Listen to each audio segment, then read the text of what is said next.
a good day, good vibes. It's a good day, good vibes. It's a good day, good vibes.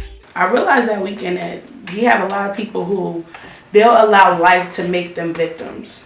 If that makes sense. Mm-hmm. Like they'll allow something to one moment in life that's like seems like a roadblock to say, I don't know what to do. An excuse for everything else. As we can't do anything. This is gonna make me go even harder. Mm-hmm. To find I'm not stopping. That's it. Listen, do you hear her? You hear her talking right now? This is my good friend Franny, and the reason why she's my good friend because she always speaks real. Okay, I'm gonna bleep myself out. But before we get into that, Franny, introduce yourself to the audience. Let them know who you are and what you do and what makes you so dope. Okay. This is your camera. Mm-hmm. So I am Francina Smith, and I am a creator and showrunner of the web series Black Panties TV. And what makes me so dope? The fire inside of me. I'm a fire sign. Sad. What's up? Listen, let me take my jacket. I'm feeling hot right now. No, before we get into that, you introduce yourself, but I want to say how we met. We need a handshake. I know we need love. There we. This works. I don't know, but we met in Ween 2016 class, and I'm not saying that we didn't hit it off during the class. It was just that everyone was just focused on getting there on time and turning in papers and seeing what curveball they were going to throw at us next. But the relationship really didn't start until after. And I don't know what really started out. I think that you just said you wanted to start your series and you needed encouragement to start the series. We randomly sat next to each other like the first week of Ween, and you were like, well, so what do you want to do? Tell me about yourself. And I was like, oh, well, I got a web series, but I ain't finished it and I don't really know. And I just remember you saying, just do it. Just do it. And that was that. We graduated, fast forward.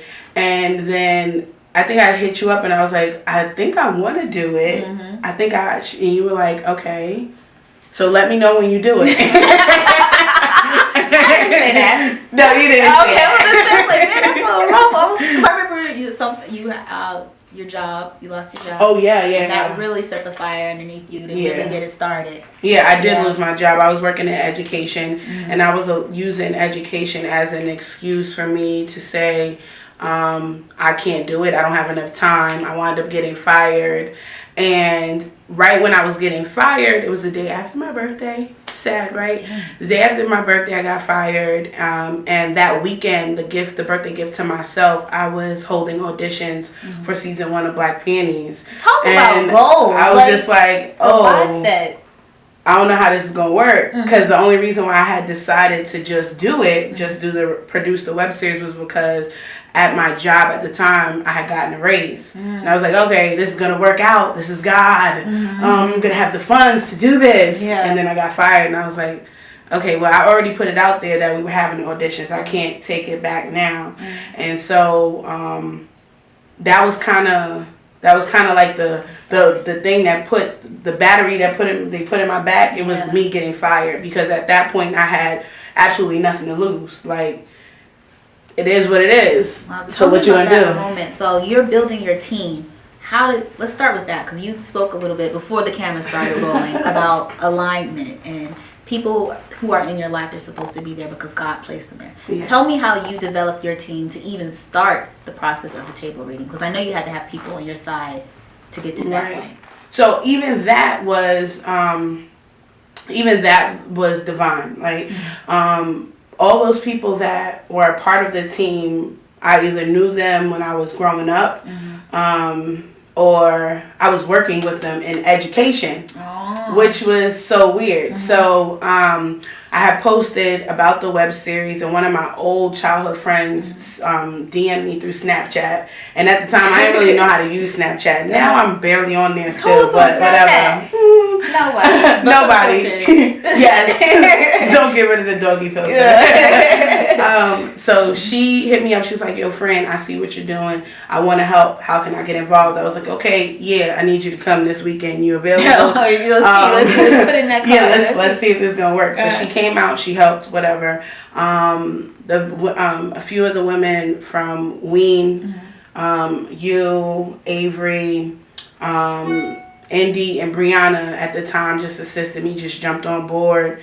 And a lot of my old co-workers from education, they were just like, one of them wanted to be in the film and television arena. Another one wanted to be in PR, and another one had a camera. But no, you say this. You're saying that you knew that they wanted to be in PR, they wanted to be actresses in camera and film. It's because you asked them what they wanted to do. The conversation wasn't always about yourself. No, the conversation wasn't. It was about us and in that environment, literally being miserable. And it was not because of the kids at all. It was because of just us, the space that we were in. A lot of the times when you graduate college, and we were the youngest people at the job, when you graduate, they make it seem like you have to know everything. And they feel like they equip you to know everything. Exactly, and they don't. And so when I was applying to get into my field, it just was a miss wall. So at that time, it was around like May, and I was like, okay, I guess I'm gonna just go into education. And I had that mindset, like I was literally about to give up on everything I had spent years of getting an education for. Whatever, get into the job because my sister had a connect who got me in. It was easy. And started working there. And at the time I was like, damn, I don't see any. I was watching a few web series, but I was like, I don't see any people who kind of look like me or who hit a trigger that remind me of the women that I know. I think I can write. I took a few writing classes. Let me see where this goes. I don't really know, and I don't have an idea about what a format looks like, whatever. Fast forward, I tell my co-workers, I'm like, yeah, I'm writing a web series, because y'all are so funny. They would just be giving me so much energy, and they would be just talking about life, whatever. I'm at the job for 1.5 years. I get a raise. I'm fired. And now I'm producing the series. And I'm like, I don't really know what I'm doing. But you're doing it. But I'm doing it. You think you can help? You think you want to help me? Maybe. And you're figuring it out. You're navigating as you're going. As I'm going. I feel like that's important for a lot of people that are creatives and overthinkers at the same time, because you are your own worst critic. You can hold yourself back because you're thinking everything is supposed to be perfect when you start it initially. And sometimes the best thing to do is start and then learn through the way. So when the next time a certain situation pops up, you will not only remember what to do, but you remember the experience and what you do not want to go through, what you do not want to feel like the next time. So I was going to ask that, what void you feel like you are filling with your show Black Panties. And you were saying the representation of people that look like you. But I know there's a different aspect that you're hitting on with this series. You mind sharing? So the series hits on body diversity within the film and entertainment industry, and we tackle it by using the narrative of a woman's intuition. And you'll see topics from mental illness to pregnancy, to adultery, to finding yourself on this journey of life. Because I don't know, I feel like when I was a kid, I thought adults knew everything. And I realize now, me being a fake adult, I'm only a part-time adult. We don't know anything. Like, we're legit figuring this out day to day. And so that's kind of like the main topics of the series. Like, we're figuring it out. Nobody's perfect. Even the people who present themselves to be perfect, they're not perfect. And that's okay, because there's beauty in imperfection. You know, there's strength in being vulnerable. We see a character named Juice who's extremely vulnerable because she's dealing with mental illness. And not only that, it doesn't only affect her, but it affects her family. She has children. She has her children's father. She has her friends, her close friends, who are all affected by her because of her mental illness. So those were interesting topics to tackle. Yeah. So tell the viewers where the series ended and where you're picking back up for this new season that's coming out May 7th. Yes. May 7th. Yes. So we end with a character by the name of Valerie, who was having an affair. an affair. Do you call it an affair if she's not married? She's engaged. Oh, she's engaged. She was cheating. She was cheating. Okay. Yeah. So we ended at her engagement party with her fiance, and the guy that she was cheating on her fiance with, Keith, he basically. He does her dirty. He exposes her with pictures during her own engagement party, and we pick up in season 2 with seeing their point from now. It was a lot of dramas, like soap opera teas, you know. It was a lot going on. Oh my God. But no, tell me about this weekend that's coming up, because this is coming out on Monday. So this weekend, you need to be on the lookout, especially if you are in the New York area, to check out this weekend that's about to pop out. It's called the Blackout Weekend. Yes. Share about that. All right. So Blackout Weekend, I wanted something that was different. And Blackout Weekend is our second year doing it. We are connecting our audience to an overall experience of Black Panties, which is something that I feel like we don't see enough. No, where it's a space for people to network, but also to engage with the cast and crew and be in an environment that's just super fun. Last year we hosted 3 events. This year we're doing 4.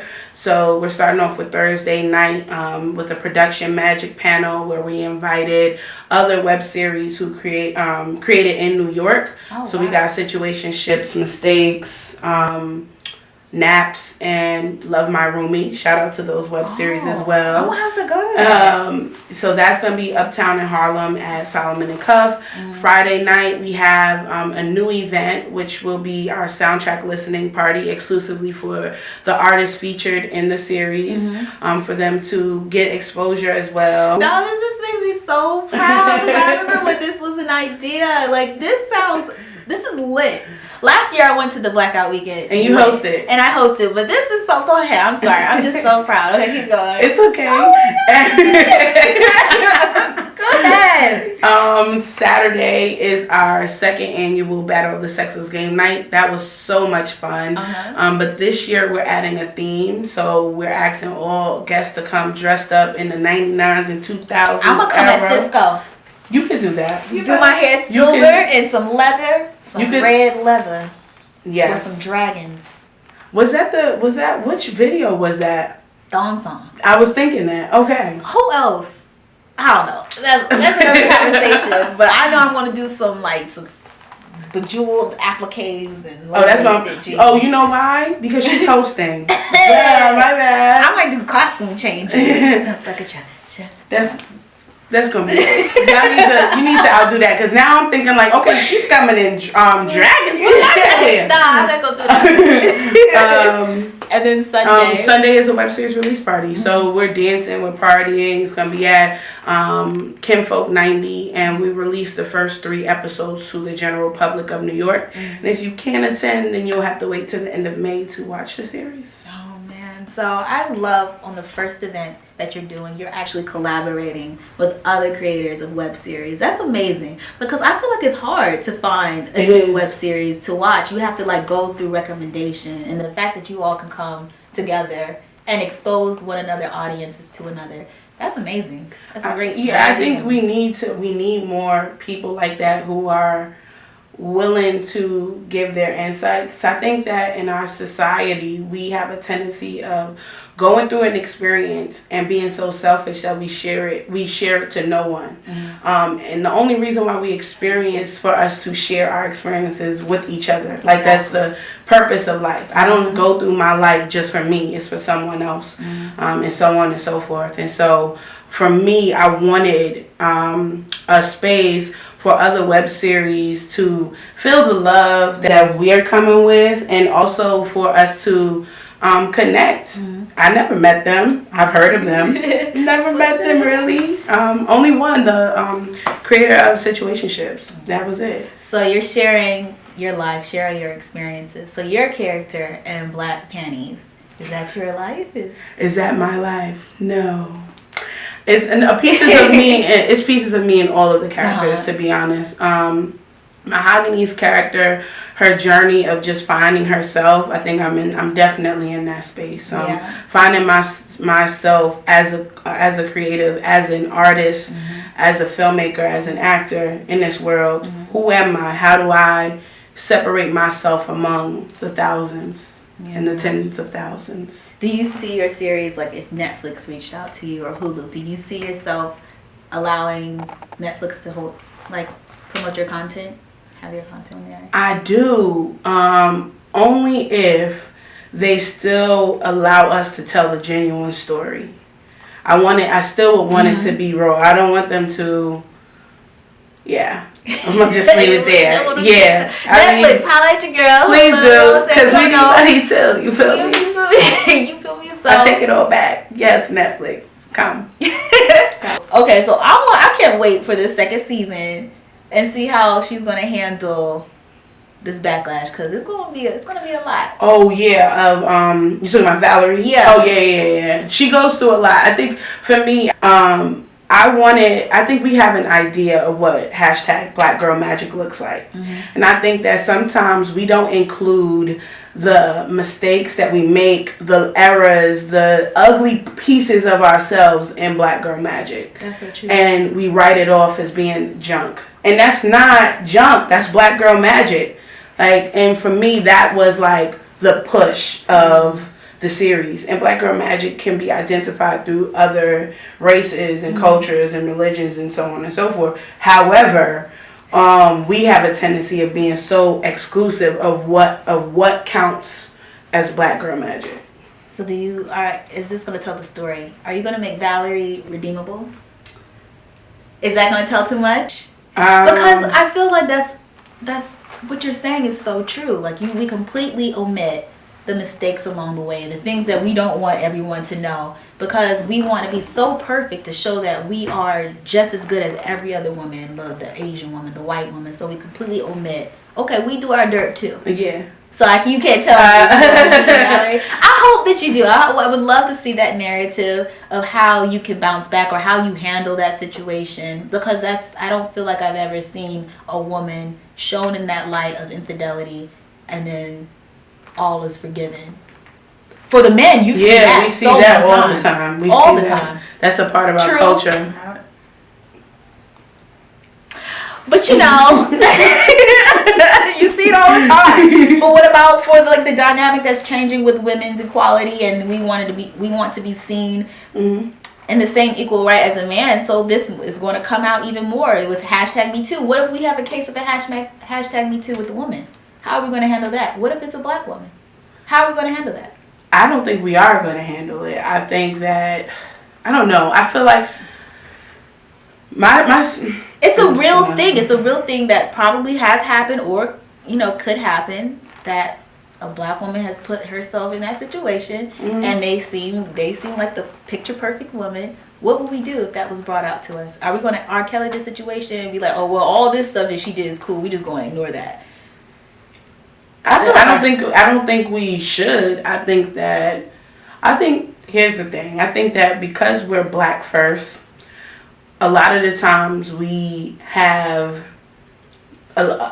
this conception that, well, look, white people have been getting away with this for years now. What I'm saying does not mean it is okay, because I know a lot of your viewers would try to take it and say, well, is she trying to say that it's okay? No, that is not what I'm saying. I'm saying that a lot of Black people have this idea of saying, well, look, white men and women have been getting away with it for years. So if a Black man and a Black woman can get away with it, then why not, right? Which is not okay, but I think that the color of your skin does come into a factor with the Me Too movement. There is a major divide, and I'm going to just leave it there. So even within that, yeah. So basically she said she's going to redeem Valerie. She's playing. She's redeemable. She's redeemable. So tune in at the end of May 30th. To watch Black Panties, the second season. And if you are in the New York area, please head out to the Blackout weekend starting from May 3rd to the 6th. Yep. See, I got my dates right. Yes. I'm gonna be there. So come see me and Franny. We're gonna come out. Hey, what's up? I'll have all of her information down in the description box below. So go follow her on Instagram, YouTube. Check out her series. It's amazing. And until next week, thank you all so much for watching. Good vibes. It's a good day. Good vibes. It's a good day.